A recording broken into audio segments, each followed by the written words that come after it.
नमस्कार मित्रों, स्त्री विमर्श पर केंद्रित आलोचना संग्रह फूल सी कोमल वध से कठोर के अगले अध्याय भारतीय नवजागरण युग से स्वातंत्र्योत्तर युग तक स्त्रियों की सामाजिक भूमिका में आपका स्वागत है। मित्रों, ये मैंने जैसा कि पहले भी कहा है कि ये सभी आलेख अपने प्रारंभिक स्वरूप में पत्रिका का हिस्सा बन चुके हैं और कई पुस्तकों में भी संकलित हो चुके हैं और 2016 में यह इस पुस्तक का हिस्सा बने। तो इसमें जिन विषयों पर भी मैंने बात रखी है वह 8 वर्ष पुरानी है, या यह कह सकते हैं कि विगत 1 दशक से लेकर 8 वर्ष या उससे भी पहले की बातें मैंने समेटने की कोशिश की है और इसके झरोखे से मैं कह सकती हूँ, इसके झरोखे से आप वर्तमान को देख सकते हैं। आइए इस विषय पर चर्चा करें। हमारा देश भारत आजादी के 68 वर्ष पूरे कर चुका। बहुत कुछ बदला, इन दिनों बहुत कुछ बदला, किंतु क्या इस बदलाव की उम्मीद लिए लाखों नर नारी और अबोध किंतु सचेत बाल मंडली चेतना का शंख फूंक रहे थे? आज स्वतंत्रता का मूल्य और उसके मायने बदल गए हैं। आजादी कांच की प्लेट में पड़ी बासी रोटी की तरह हो गई, जिसे पानी में डुबोकर गरीब जनता चुभला चुभला कर खा रही है। सामाजिक और राष्ट्रीय क्रांति में आहूत जनमानस की आत्माएं आज चीत्कार कर रही हैं। उनके त्याग और बलिदान का क्या यही श्रेय दे रहे हैं कि हमें उनके नाम तक मालूम नहीं? कुछ विशिष्ट व्यक्तित्वों को छोड़कर सब अतीत के धुंधलके में खो गए। इतिहास ने उन्हें याद रखने की जहमत नहीं उठाई, ना ही आजाद भारत के पुरोधाओं ने उनकी खबर ली। विशेषकर वे आत्मबली सशक्त स्त्रियां जिन्होंने न केवल खुद को वरन अपनी संतानों और पतियों को भी इस वेदी में झोंक दिया। क्या था उनका सपना? क्या सोचा होगा उन्होंने कि आजाद भारत का सामाजिक, राजनीतिक और शैक्षिक स्वरूप इतना विद्रोह, इतना आंतरिक जटिलताओं से भरा होगा? शायद नहीं। सोचने की जरूरत नहीं थी, ना ही क्षमता, ना प्रसिद्धि और ऐश्वर्य की भूख। बस पिल पड़ी अन्याय के खिलाफ बन गई जलती मसाल। आदिम सभ्यता की ओर ना ले जाते हुए भी और ना ही स्त्री के वैयक्तिक मुक्ति की बात करती हुई मैं सीधे सीधे हमारे देश की उन महानायिकाओं की ओर आप सब का ध्यान आकर्षित करना चाहती हूँ जिन्होंने देश और समाज में चेतना जगाने के लिए स्वयं को वाणी और प्रज्वलित मसाल बनाए। ऐसी नेत्रियों और सेनानियों की फेहरिस्त बहुत लंबी है, सबका उल्लेख कर पाना संभव भी नहीं। फिर भी श्रद्धांजलि स्वरूप एक छोटी सी कोशिश कर रही हूँ उनके प्रति अपनी कृतज्ञता प्रकट करने के लिए। मित्रों, बात 1857 से शुरू करूँ तो सर्वप्रथम झांसी की रानी लक्ष्मीबाई और उनकी स्त्री सेना के शौर्य की बात आती है। उनकी हमशक्ल झलकारी बाई की बात आती है, जिसने रानी के कपड़े पहनकर अंग्रेजों को चकमा दिया और रानी को किले से बाहर सुरक्षित जाने का अवसर दिया और स्वयं खेत रही। मध्यकाल से जागरण काल तक इतिहास इस बात का साक्षी है कि राज्य की, देश की स्वतंत्रता का जब जब प्रश्न उठा, स्त्री अस्मिता जब जब चुनौतियों से घिरी, स्त्री पुरुष के साथ मिलकर कभी उसकी अनुपस्थिति में स्वयं अपने सिर यह जिम्मेदारी लेकर शत्रुओं को ललकारने से भी पीछे नहीं हटी। रानी दुर्गाबाई, माता जीजाबाई, पन्नाधाई, वीरमती, देवल देवी, पद्मिनी, रानी भवानी, ताराबाई, हाड़ी रानी और ना जाने कितने कितने ही ऐसे नाम हैं जिन्होंने देश की और अस्मिता की रक्षा के लिए अपने आप को मिटा दिया। 1857 के स्वतंत्रता संग्राम में महिला नेत्रियों में रानी लक्ष्मीबाई के अतिरिक्त बेगम हजरत महल, रानी तपस्विनी, रानी तुलसीपुर, रानी रामगढ़, नृत्यांगना अजीजन, जीनत महल, नाना साहब की पालिता पुत्री मैना, जिसे कि अंग्रेजों ने जिंदा जला दिया था, फिरोज शाह की पत्नी जमानी बेगम एवं अन्य इतिहास के पन्नों से बेदखल गुमनाम स्त्रियों ने अंग्रेजों के विरुद्ध विद्रोह का झंडा बुलंद किया। वे जीवन के अंतिम पल तक संघर्षरत रहीं, शहीद हुईं, देश से बाहर निर्वासित जीवन जीने का निर्णय लिया, लेकिन झुकी नहीं, अंग्रेजों के समक्ष घुटने नहीं टेके।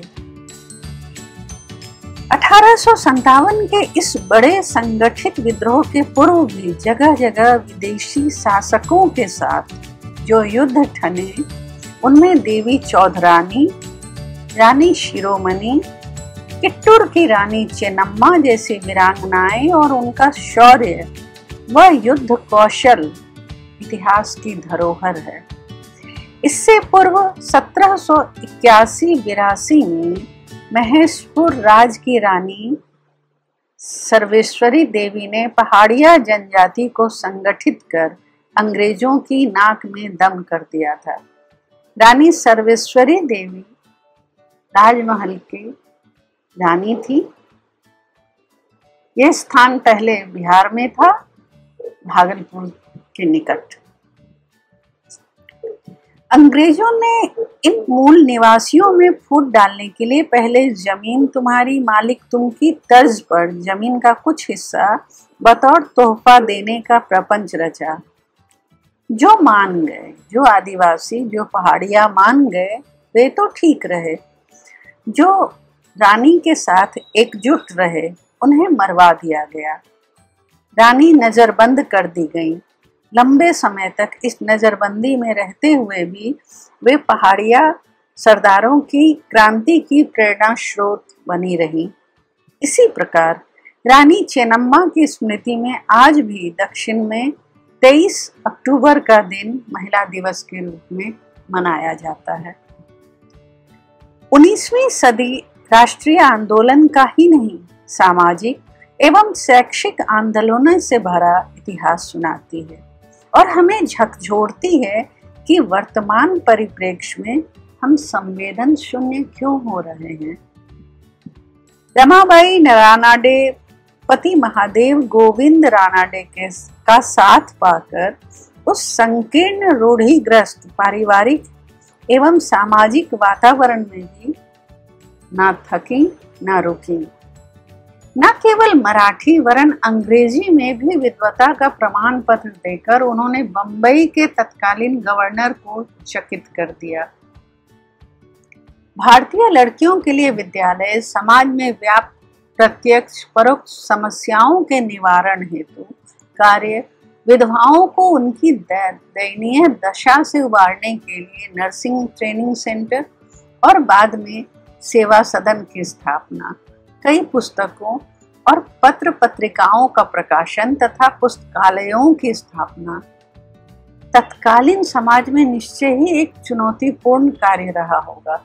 उनके ये कार्य आज भी, हाँ मित्रों, मैं दोहराती हूँ कि उनके ये कार्य आज भी परिस्थितियों से उभी हारी स्त्रियों के लिए प्रेरणा स्रोत है।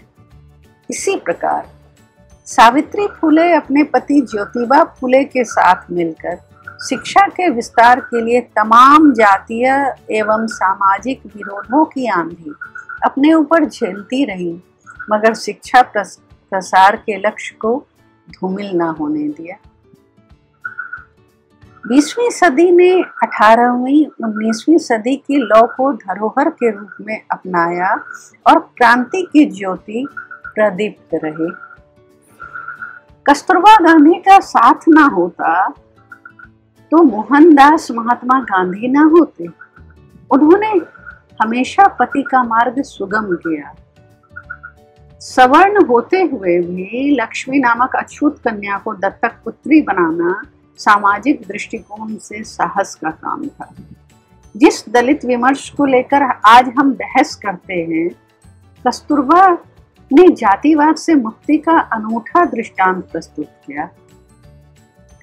सरोजनी नायडू, कमला नेहरू, विजया लक्ष्मी पंडित, राजकुमारी अमृत कौर, सुचेता कृपलानी, यशोधर्मा दासप्पा प्रभृत नेत्रियों ने विदेशी वस्त्रों को त्याग कर न केवल खद्दर धारण किया वरन दुकानों पर जाकर पिकेटिंग की, विदेशी सामानों की होली जलाई, महिलाओं का संगठन बनाया, सभाएं की, रॉलेट एक्ट और आर्म्स एक्ट का विरोध किया, स्त्री शिक्षा के लिए पुरजोर कोशिश की, विदेशों में भ्रमण कर देश की वस्तु स्थिति से परिचय कराया और अपने विद्वता, समाजोत्थान एवं स्वतंत्रता के संकल्प और श्रम से कांग्रेस को मजबूती दी। विदुषी सरोजनी राज्यपाल पद का भार उठाने वाली देश की प्रथम महिला हुई, जिन पर हम विशेषकर स्वयं को अबला समझने वाली स्त्रियां गर्व का अनुभव कर सकती हैं। विजया लक्ष्मी विश्व की पहली महिला हुई जो संयुक्त राष्ट्र संघ की अध्यक्ष हुई।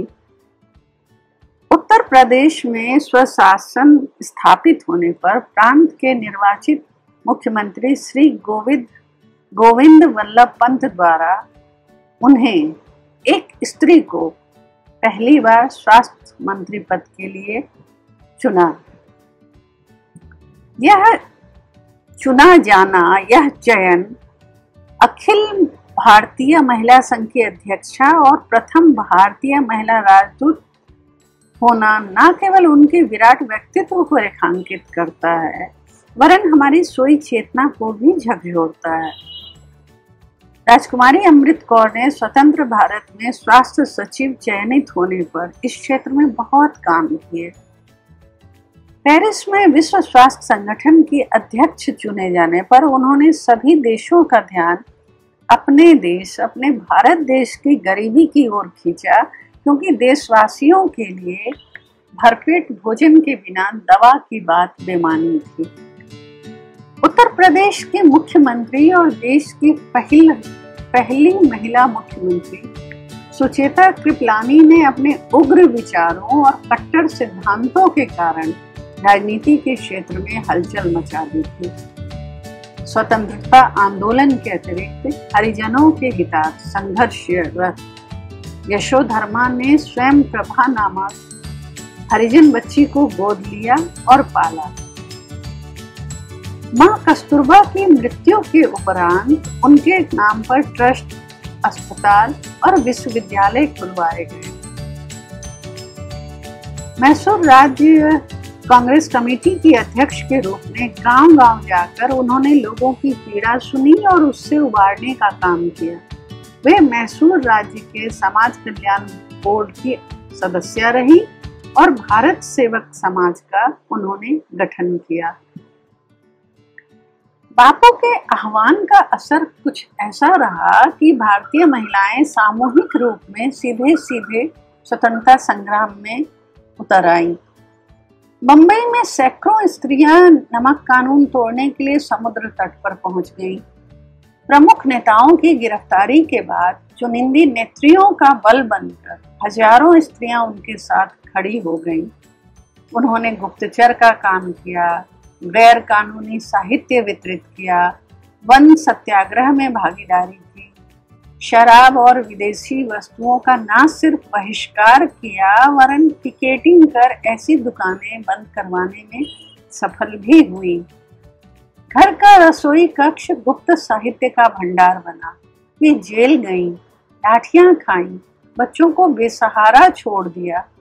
कहीं कहीं तो समूचा परिवार जेल में बंद कर दिया गया। इनमें प्रसूता माताएं और गर्भवती स्त्रियां भी शामिल थीं। उनकी निर्भीकता का प्रमाण यह रहा कि वे ब्रिटिश अदालत के जज के पास भी नमक बेचने पहुंच गईं। बाल व किशोर मंडलियों ने भी बढ़ चढ़कर हिस्सा लिया। 12 वर्षीय इंदिरा ने 6000 बच्चों की वानर सेना का नेतृत्व किया था। पूरे देश में स्त्रियों व बच्चों के संगठनों द्वारा सिद्ध कार्यों ने एक बार ब्रिटिश सरकार को हिला दिया। 1930 के आंदोलन में लगभग 17,000 स्त्रियां जेल गईं। जेल में तिल भर भी जगह न बचने पर उन्हें गिरफ्तार कर बाहर जंगलों में छोड़ दिया गया। नृशंस तरीके अपनाए गए, असह्य तकलीफें दी गईं, किंतु इन अशिक्षित आम महिलाओं ने अपने विशिष्ट आत्मबल का परिचय दिया। अंग्रेज विस्मित थे, हैरान थे। महात्मा गांधी ने लिखा था, भारतीय नारियों का यह साहसिक कार्य इतिहास में स्वर्ण अक्षरों में लिखा जाएगा। श्रीमती कमला देवी चट्टोपाध्याय ने एक स्थान पर लिखा है कि जेलों में केवल 3 मास से छोटे बच्चों को माताओं के साथ रहने दिया जाता था। टैक्स न अदा करने वाले क्षेत्रों की महिलाओं को इसकी भी इजाजत नहीं थी, इसलिए बच्चे घर पर ही अनाथ छोड़ने पड़े। इन बच्चों को मदद देने वाले भी राजद्रोही माने गए। मित्रों, कल्पना की जा सकती है कि क्या क्या ना सहा होगा उन सब ने अपने देश को स्वतंत्र और खुशहाल बनाने का सपना पूरा करने के लिए। आगे बात करूं तो पुरुषों की भागीदारी ने घर का आर्थिक संतुलन बिगाड़ा, तो महिलाओं की भागीदारी ने परिवार का संतुलन। बच्चे घर होते हुए भी बेघर थे, कोई देखने वाला ना था। जेलों में अधिकांश स्त्रियों को सी श्रेणी में नरक यातना के साथ रखा गया, मगर इन औसत दिखने वाली स्त्रियों ने माफी मांगकर घर जाना स्वीकार नहीं किया। जेल की तंग कोठरियों में जिन बच्चों ने जन्म लिया, वो हास्यास्पद स्थिति में होने पर भी विजय, जेल की शहजादी आदि नामों से पुकारे गए। एक महिला जिसके बच्चे ने जेल की काल कोठरी में ही दम तोड़ दिया, वह अपनी पीड़ा भूलकर शोक मनाने के बदले उस बच्चे को संभालने में लग गए जिसकी मां टाइफाइड से पीड़ित थी। इन गुमनाम भारतीय स्त्रियों ने मानवता का ऐसा अनूठा दृष्टांत प्रस्तुत किया कि जेल अधिकारी भौचक्क रह गए। वर्ण भेद, वर्ग भेद, पर्दा प्रथा आदि कुरीतियां जेल जीवन में स्वयं समाप्त हो गई। सन 1932 के सविनय आंदोलन की बात करें तो इस आंदोलन में भी महिलाओं की भागीदारी पुरुषों से कम न थी। हजारों जेल गईं। नेहरू जी की माता स्वरूप रानी ने भी महिला साथियों के साथ लाठियां खाईं। किशोरियों को महज नारा लगाने के जुर्म में 2 वर्ष जेल की कड़ी सजा दी गई।